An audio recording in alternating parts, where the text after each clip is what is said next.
मुबारक बीमारी। रात के 9 बज गए थे। एक युवती अंगीठी के सामने बैठी हुई आग फूंकती थी और उसके गाल आग के कुंदनी रंग में दहक रहे थे। उसकी बड़ी बड़ी आंखें दरवाजे की तरफ लगी हुई थीं। कभी चौंकर आंगन की तरफ ताकती, कभी कमरे की तरफ। फिर आने वालों की इस देरी से त्योरियों पर बल पड़ जाते और आंखों में हल्का सा गुस्सा नजर आता। कमल पानी में झकोले खाने लगता। इसी बीच आने वालों की आहट मिली। केहर बाहर पड़ा खर्राटे ले रहा था। बूढ़े लाला हरनामदास ने आते ही उसे एक ठोकर लगाकर कहा, कमबख्त, अभी शाम हुई है और अभी से लंबी तान दी। नौजवान लाला हरिदास घर में दाखिल हुए, चेहरा बुझा हुआ, चिंतित। देवकी ने आकर उनका हाथ पकड़ लिया और गुस्से व प्यार की मिली ही हुई आवाज में बोली, आज इतनी देर क्यों हुई? दोनों नए खिले हुए फूल थे। एक पर ओस की ताजगी थी, दूसरा धूप से मुरझाया हुआ। हरिदास, हाँ, आज देर हो गई। तुम यहाँ क्यों बैठी रहीं? देवकी, क्या करती? आग बुझी जाती थी, खाना न ठंडा हो जाता। हरिदास, तुम जरा से काम के लिए इतनी आग के सामने न बैठा करो। बाज आया गरम खाने से। देवकी, अच्छा, कपड़े तो उतारो, आज इतनी देर क्यों की? हरिदास, क्या बताओ, पिताजी ने ऐसा नाक में दम कर दिया है कि कुछ कहते नहीं बनता। इस रोज रोज की झंझट से तो यही अच्छा कि मैं कहीं और नौकरी कर लूं। लाला हरनामदास एक आटे की चक्की के मालिक थे। उनकी जवानी के दिनों में आसपास दूसरी चक्की न थी। उन्होंने खूब धन कमाया, मगर अब वह हालत न थी। चक्कियां कीड़े मकोड़ों की तरह पैदा हो गई थीं, नई मशीनों और ईजादों के साथ। उसके काम करने वाले भी जोशीले नौजवान थे, मुस्तैदी से काम करते थे। इसलिए हरनामदास का कारखाना रोज गिरता जाता था। बूढ़े आदमियों को नई चीजों से चिढ़ हो जाती है। वह लाला हरनामदास को भी थी। वह अपनी पुरानी मशीन ही को चलाते थे। किसी किस्म की तरक्की या सुधार को पाप समझते थे, मगर अपनी इस मंदी पर कुरा करते थे। हरिदास ने उनकी मर्जी के खिलाफ कॉलेजिएट शिक्षा प्राप्त की थी और उसका इरादा था कि अपने पिता के कारखाने को नए उसूलों पर चलाकर आगे बढ़ाएं। लेकिन जब वह उनसे किसी परिवर्तन या सुधार का जिक्र करता तो लाला साहब जामे से बाहर हो जाते और बड़े गर्व से कहते, कॉलेज में पढ़ने से तजुर्बा नहीं आता। तुम अभी बच्चे हो। इस काम में मेरे बाल सफ़ेद हो गए हैं। तुम मुझे सलाह मत दो। जिस तरह मैं कहता हूँ, काम किए जाओ। कई बार ऐसे मौके आ चुके थे कि बहुत ही छोटे मसलों में अपने पिता की मर्जी के खिलाफ काम करने के जुर्म में हरिदास को सख्त फटकारें पड़ी थीं। इसी वजह से अब वह इस काम में कुछ उदासीन हो गया था और किसी दूसरे कारखाने में किस्मत आजमाना चाहता था जहां उसे अपने विचारों को अमली सूरत देने की ज्यादा सहूलतें हासिल हों। देवकी ने सहानुभूतिपूर्वक कहा, तुम इस फिक्र में क्यों जान खपाते हो? जैसे वह कहें वैसे ही करो। भला दूसरी जगह नौकरी कर लोगे तो वह क्या कहेंगे? और चाहे वे गुस्से के मारे कुछ न बोलें, लेकिन दुनिया तो तुम्ही को बुरा कहेगी। देवकी नई शिक्षा के आभूषण से वंचित थी। उसने स्वार्थ का पाठ न पढ़ा था, मगर उसका पति अपने अल्मा मेटर का एक प्रतिष्ठित सदस्य था। उसे अपनी योग्यता पर पूरा भरोसा था, उस पर नाम कमाने का जोश। इसलिए वह बूढ़े पिता के पुराने ढर्रों को देखकर धीरज खो बैठता था। अगर अपनी योग्यताओं के लाभप्रद उपयोग की कोशिश के लिए दुनिया उसे बुरा कहे, तो उसकी परवाह न थी। झुंझलाकर बोला, कुछ मैं अमृत की घड़ियां पीकर तो नहीं आया हूं कि सारी उम्र उनके मरने का इंतजार करूं। मूर्खों की अनुचित टीका टिप्पणियों के डर से क्या अपनी उम्र बर्बाद कर दूं? मैं अपने कुछ हमउम्रों को जानता हूं जो हरगिज मेरी सी योग्यता नहीं रखते, लेकिन वह मोटर पर हवा खाने निकलते हैं, बंगलों में रहते हैं और शान से जिंदगी बसर करते हैं। तो मैं क्यों हाथ पर हाथ रखे जिंदगी को अमर समझे बैठा रहूं? संतोष और निस्पृहता का युग बीत गया। यह संघर्ष का युग है। यह मैं जानता हूं कि पिता का आदर करना मेरा धर्म है, मगर सिद्धांतों के मामले में मैं उनसे क्या, किसी से भी नहीं दब सकता। इसी बीच कहार ने आकर कहा, लाला जी थाली मांगते हैं। लाल हरनामदास हिंदू रस्म-रिवाज के बड़े पाबंद थे, मगर बुढ़ापे के कारण चौक के चक्कर से मुक्ति पा चुके थे।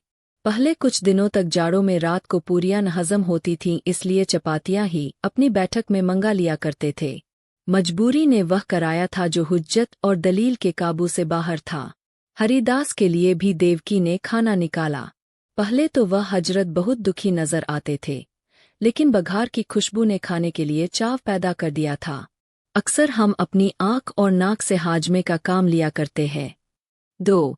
लाला हरनामदास रात को भले चंगे सोए, लेकिन अपने बेटे की गुस्ताखियां और कुछ अपने कारोबार की सुस्ती और मंदी उनकी आत्मा के लिए भयानक कष्ट का कारण हो गईं। और चाहे इसी उद्विग्नता का असर हो, चाहे बुढ़ापे का, सुबह होने से पहले उन पर लकवे का हमला हो गए।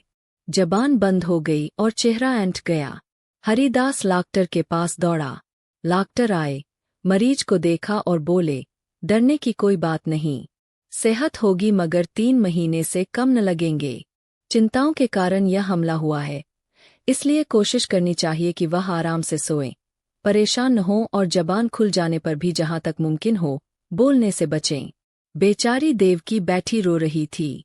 हरिदास ने आकर उसको सांत्वना दी और फिर लाक्टर के यहाँ से दवा लाकर दी। थोड़ी देर में मरीज को होश आया। इधर उधर कुछ खोजती हुई सी निगाहों से देखा कि जैसे कुछ कहना चाहते हैं, और फिर इशारे से लिखन के लिए कागज मांगा।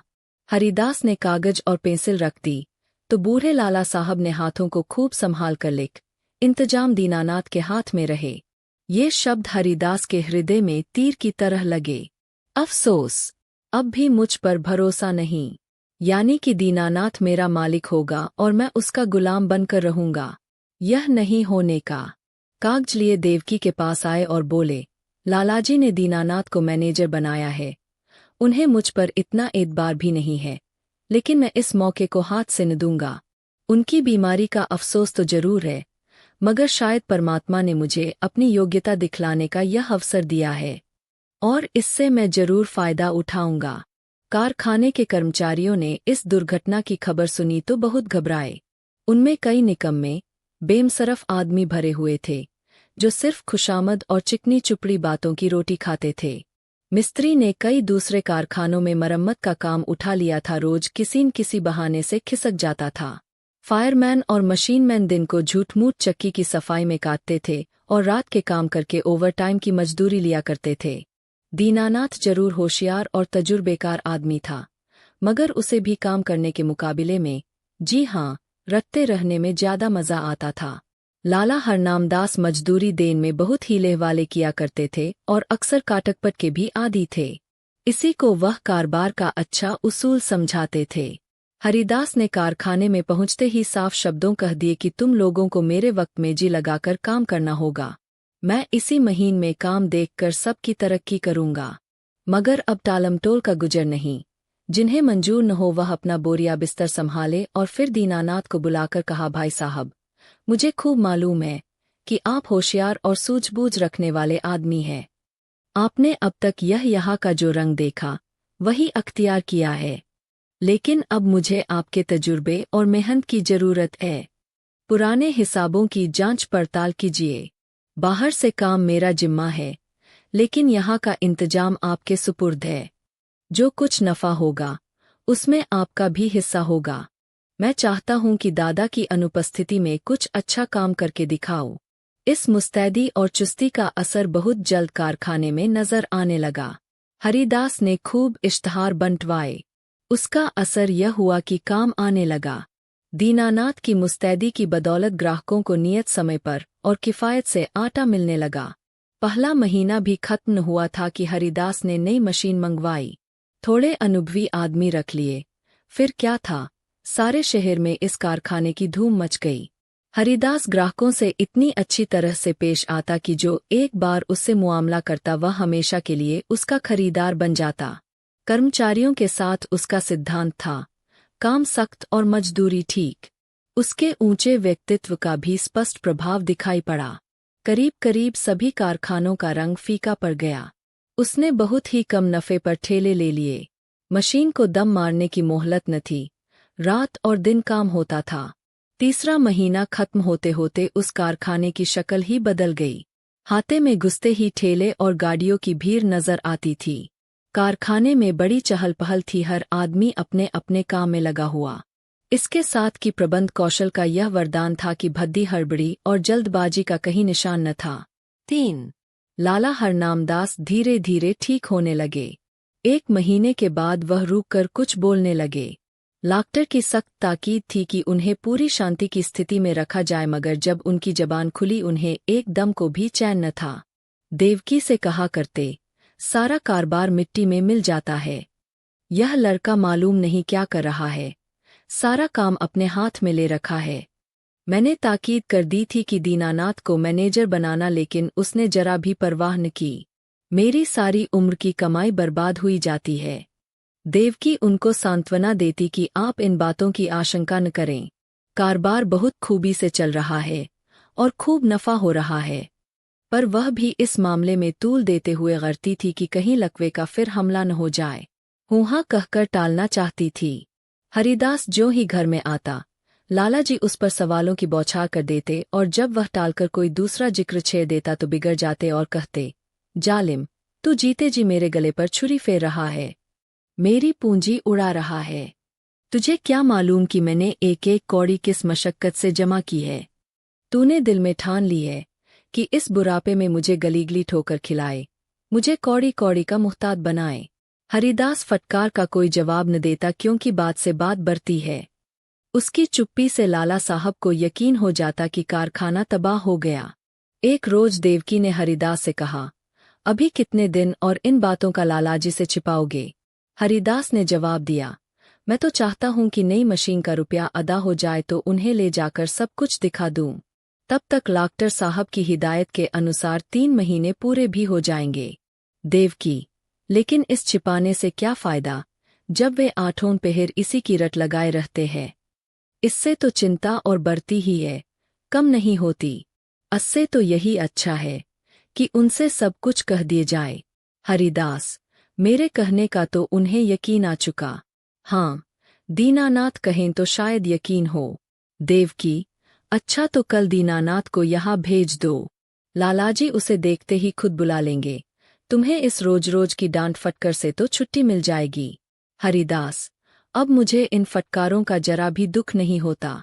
मेरी मेहनत और योग्यता का नतीजा आंखों के सामने मौजूद है। जब मैंने कारखाना आने हाथ में लिया था, आमदनी और खर्च का मीजान मुश्किल से बैठता था। आज 5 से का नफा है।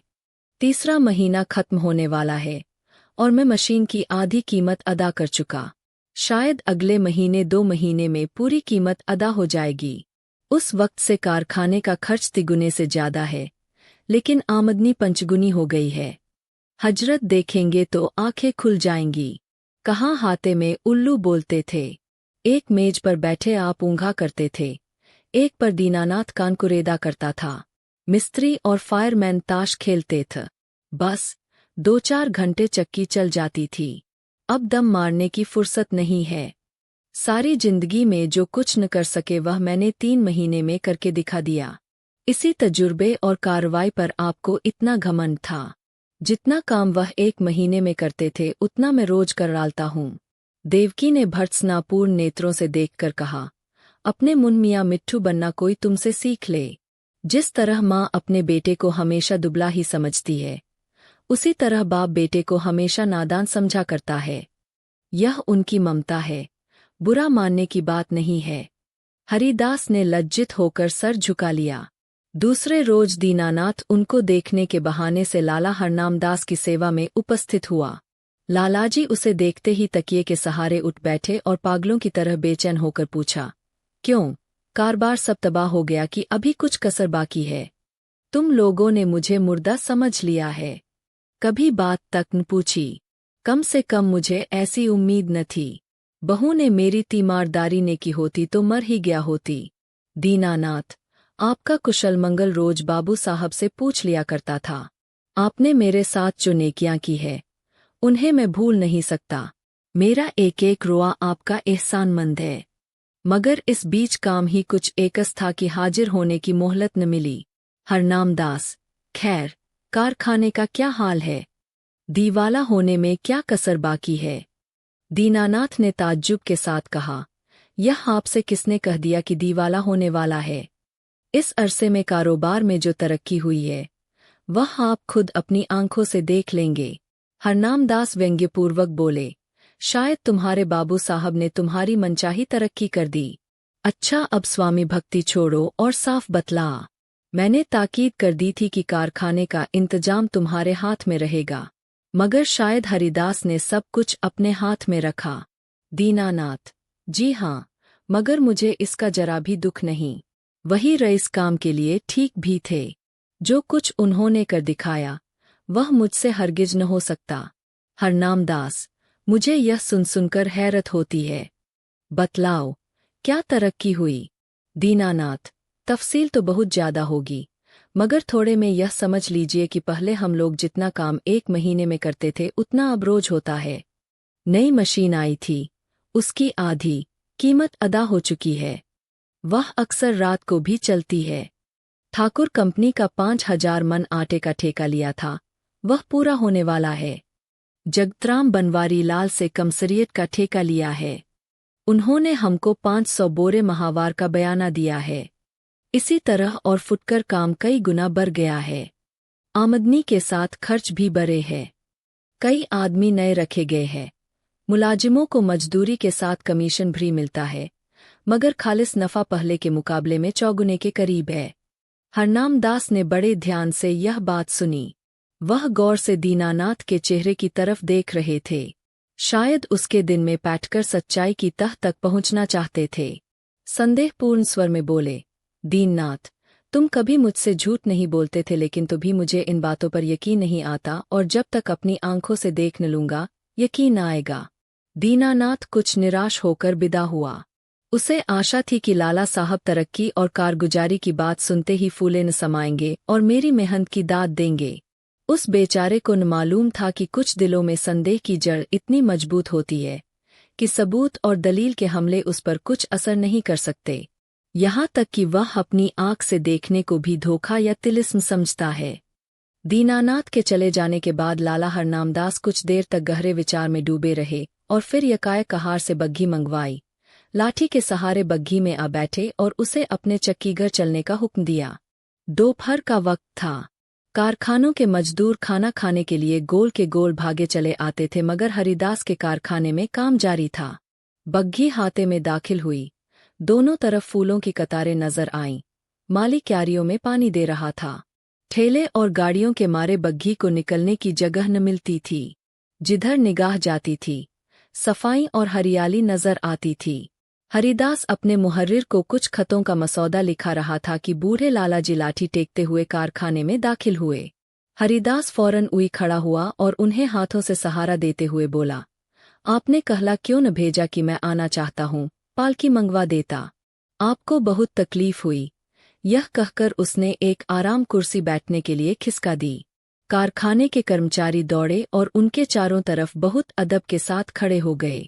हरनामदास कुर्सी पर बैठ गए और बोरों के छत चूमने वाले ढेर पर नजर दौड़ाकर बोले, मालूम होता है दीनानाथ सच कहता था। मुझे यहाँ कई नई सूरतें नजर आती है। भला कितना काम रोज होता है, भला कितना काम रोज होता है।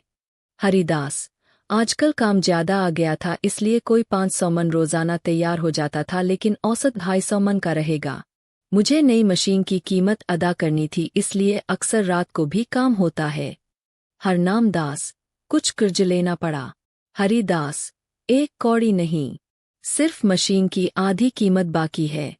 हरनामदास के चेहरे पर इत्मीनाना का रंग नजर आया। संदेह ने वह विश्वास को जगह दी। प्यार भरी आंखों से लड़के की तरफ देखा और करुण स्वर में बोले, बेटा, मैंने तुम्हार ऊपर बड़ा जुल्म किया, मुझे माफ करो। मुझे आदमियों की पहचान पर बड़ा घमंड था, लेकिन मुझे बहुत धोखा हुआ। मुझे अब से बहुत पहले इस काम से हाथ खींच लेना चाहिए था। मैंने तुम्हें बहुत नुकसान पहुंचाया। यह बीमारी बड़ी मुबारक है, जिसने तुम्हारी परख का मौका दिया और तुम्हें लियाकत दिखाने का। काश यह हमला 5 साल पहले ही हुआ होता। ईश्वर तुम्हें खुश रखे और हमेशा उन्नति दे। यही तुम्हारे बूढ़े बाप का आशीर्वाद है।